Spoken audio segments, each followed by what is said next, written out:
news tonight, freedom for the Palestinian leader Yasser Arafat. His headquarters no longer a prison. ABC's Ted Koppel asked the Israeli Prime Minister how much freedom Mr. Arafat will have. An ABC News exclusive. The 5-year-old girl who vanished and no one noticed for a year. We'll take a closer look at a huge hole in the welfare system. Medicine on the cutting edge. If the French can clear up allergies without a shot, why not here? And able to recognize a foot-long object 100 miles away in a snowstorm. Now that's a spy plane.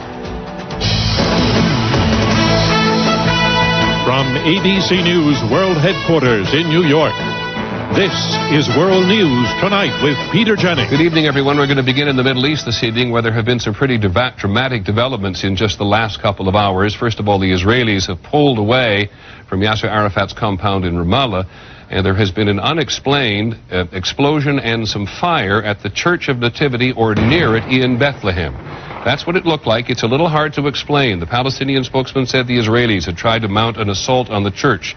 The Israelis said no, there had been fire from inside the church and they had returned fire, but there has been a fire which broke out. It is now down, if not out altogether. We're not absolutely sure. It's in the Church of the Nativity itself, and the Israelis say that fire trucks have been on the way. But it's a very uncertain situation there, and as always happens in these circumstances, the Palestinians and the Israelis will soon be blaming each other for the circumstances.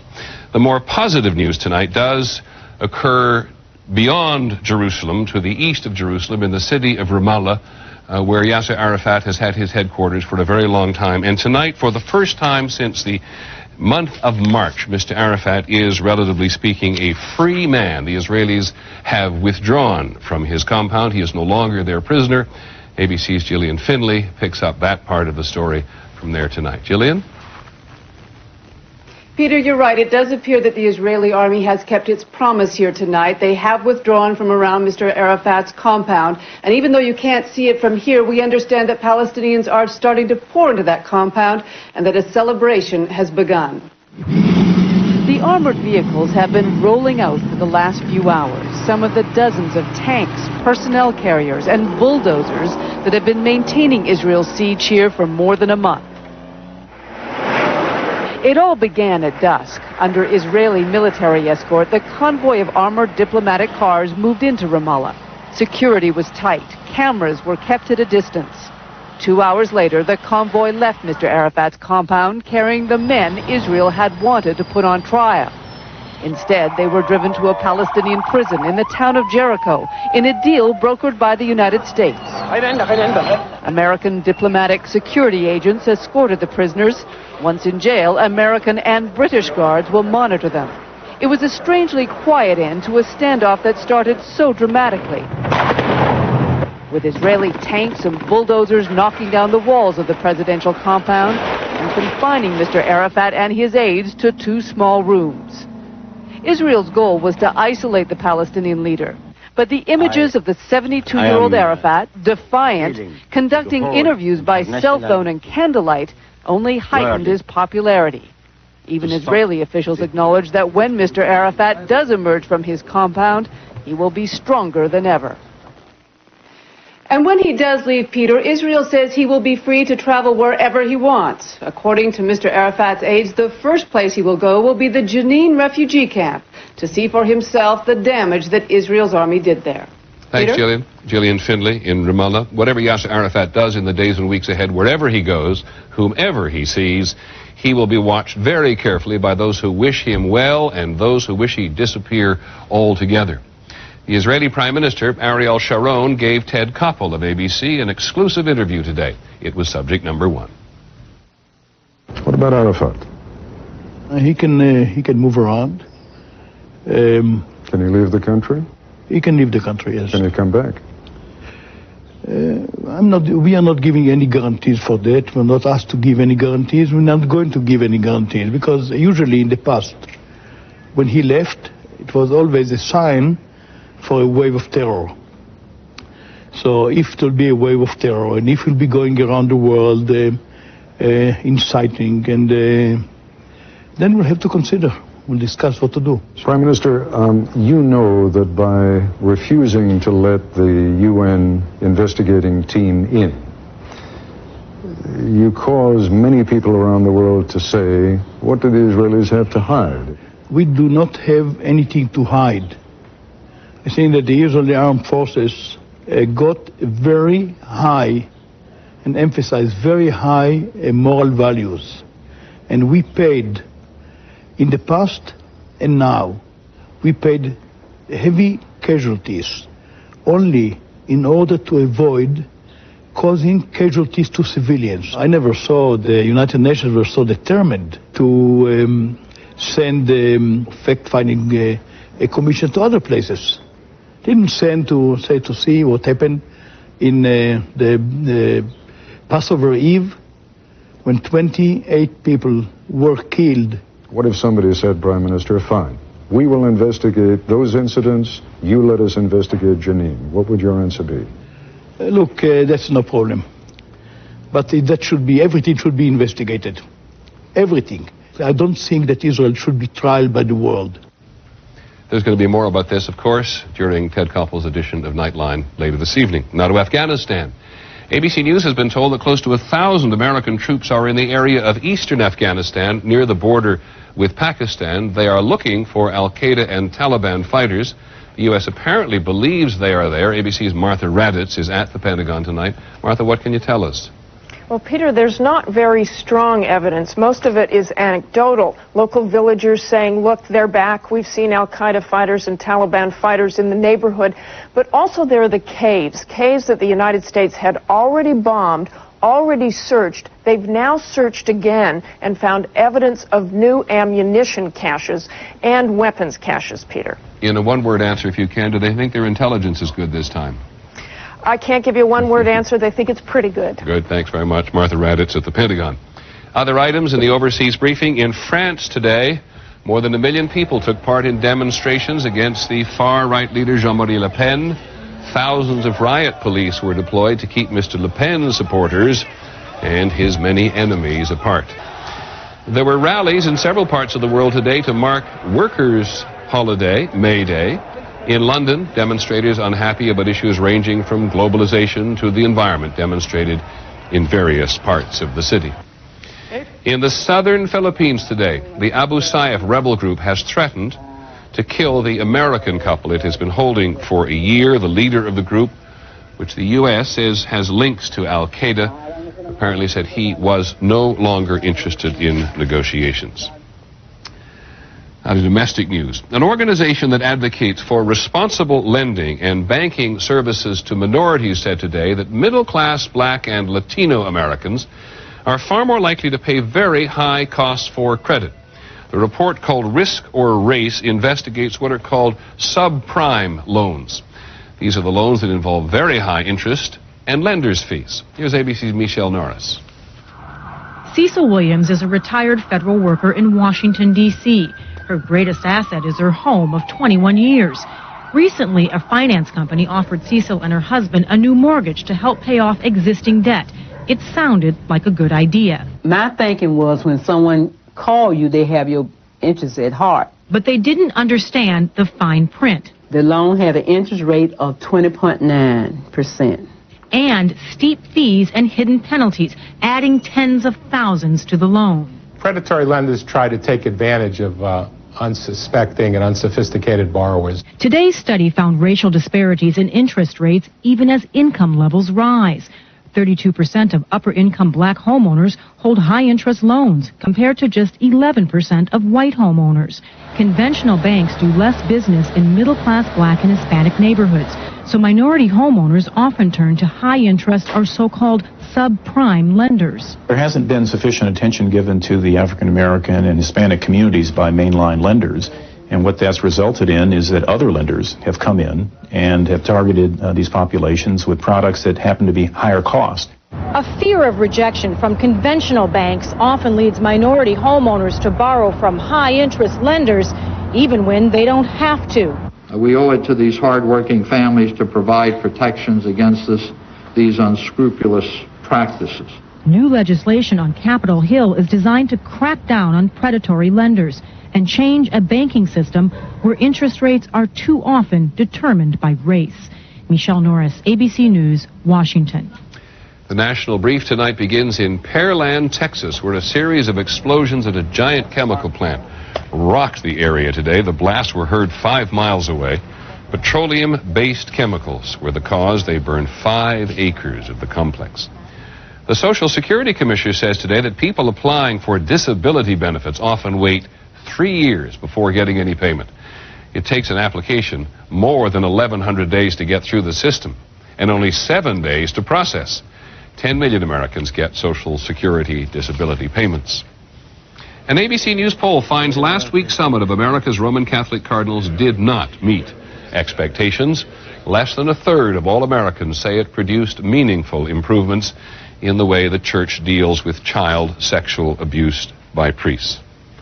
And a survey by the American Lung Association finds that half of all Americans live in cities with high levels of smog.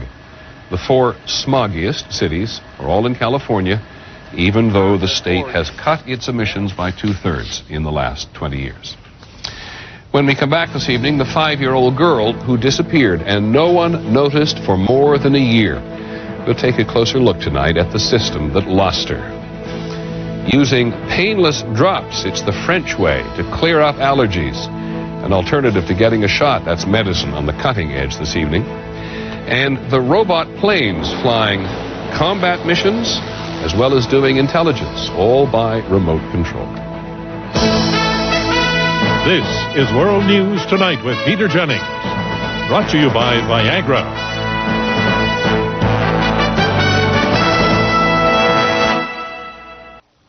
We're going to take a closer look tonight at the child welfare system, and what gets our attention this time is a case in Florida. A 5-year-old girl went missing and no one noticed for a year. Makes you wonder about the system, period. There are 3 million children in the system in 1,100 different government and private agencies. Here's ABC's Aaron Hayes. Where is Relia Wilson? And why did nobody know this child was missing for over a year? Her grandmother, who does not want to be identified, says state child welfare workers came to take Relia 15 months ago. But the state doesn't know where the child is, even though Relia was legally in their custody. I am very angry and frustrated at this situation. Officials now say Relia's caseworker believed the child was still living here with her grandmother, but never checked, even though the caseworker filled out a report each month saying she had checked. Who came to take Relia away 15 months ago? No one knows. Someone other than the counselor assigned to this case came to that home, removed the child, apparently stating that there was a need for neurological, psychological, and other evaluation of the child. How could Relia Wilson have become so lost in the system? Those who monitor child welfare in America say it does not surprise them. There are many instances in which caseworkers are not seeing children for long periods of time, and this is not just happening in Florida, it's happening around the country, and children are at grave risk as a result of it. In Washington state, a child was killed after social workers returned the child to her home despite reports from relatives that it was unsafe. In Florida, children in this foster home were found beaten and burned. One of the children had second-degree burns on her ears. In fact, dozens of states have been sued for serious lapses in their child welfare departments, some that involve children's deaths. New York, Tennessee, here in Georgia, where a federal review found this state's child welfare system deficient on almost every count. There just aren't enough caseworkers, there aren't enough supervisors, there's just too little time and resources to deal with the numbers of children who are coming into the system. Police, in the meantime, continue their search for Relia Wilson. Pray that whoever took her knows where she is and that she is safe. Aaron Hayes, ABC News, Atlanta. One other note, the federal government says that the number of children in foster care went up 13% in the last 2 years.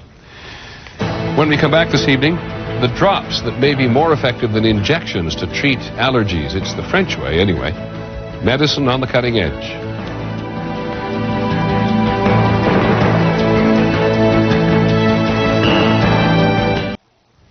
It is not news to a great many of you that the month of May can be cruel to those who suffer from allergies. That's 40 million Americans. And more than half of you react to inhaled pollen from trees and grass and weeds. In the U.S., serious problems require weekly or monthly injections. In Europe, we have discovered there is a simpler alternative. It is definitely medicine on the cutting edge. And here is ABC's John McKenzie.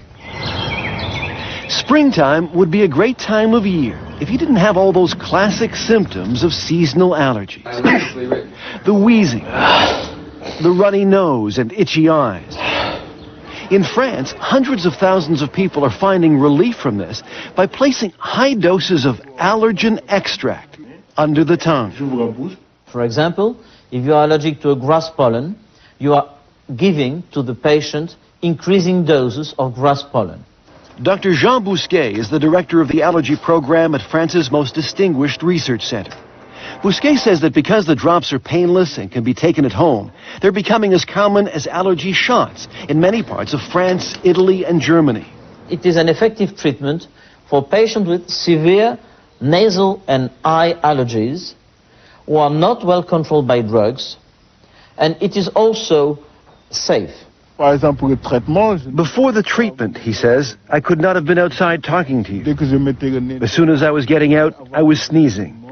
According to more than a dozen European studies, using high doses of pollen and dust mite extracts, allergy symptoms were reduced by about 30%, and the need for medications to control symptoms was reduced by more than 50%.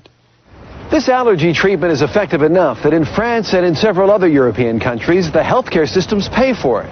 Last year, the World Health Organization called it a viable alternative to injections. So why is it not used commonly in the U.S.? I think more studies have to be done in our country before we can recommend it. American doctors are insisting on studies that directly compare the allergy drops to allergy shots, and that the drops be tested on people with multiple allergies. American doctors, it seems, are unimpressed that the treatment is already helping more than 1 million people in Europe enjoy a springtime without the suffering. John McKenzie, ABC News, New York. When we come back this evening, the future of Air Force intelligence. It's actually the present. They can already see the enemy from 100 miles away.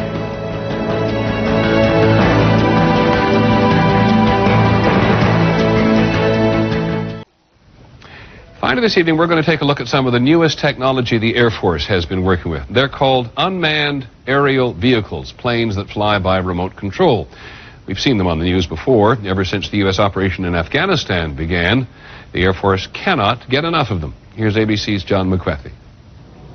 It's a part of the Air Force that is so new, they are making up different ways to use these aircraft every time they go into action. It's a revolution in the way we look at collecting reconnaissance and conducting air operations. The newest is Global Hawk. It was rushed into service last fall with its paint barely dry 3 years early. We can differentiate objects of a size of a foot in length up to 100 miles away. Through bad weather. Through bad weather. You can shoot through a snowstorm if you wanted to. It can circle over a battlefield like Afghanistan at the edge of space for up to 24 hours, 5 times longer on a target than the manned U-2 spy plane it will eventually replace. With the one aircraft, I can do the job of possibly 3 aircraft by keeping it airborne longer. At a lower altitude with less sophisticated sensors and at 1/10 the cost, $4 million apiece, is the well-traveled Predator.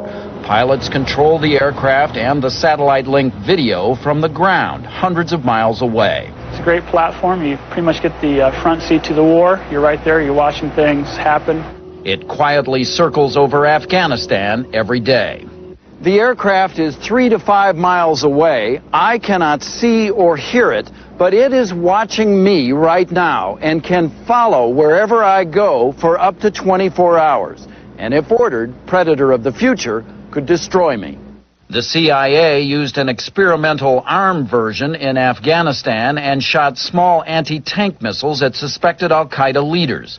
The Air Force is now rushing to build a bigger version called Predator B that instead of carrying 2 100-pound missiles could carry the equivalent of 20. This is physically larger than the other aircraft. It can fly about twice the altitude. It can certainly carry about 10 times the weight. The Pentagon plans to spend more than $1 billion on remotely controlled planes next year. Unmanned jet fighters are the next step. Some pilots, unhappy about this trend, bitterly complain that the Air Force will never be the same. They're probably right. John McWethy, ABC News, El Mirage, California. That's our report on World News Tonight. Tomorrow on the broadcast, China's biggest export to the U.S. Very big. Think basketball, of course. Hope you have a pleasant evening and that we'll see you again tomorrow. I'm Peter Jennings. Good night.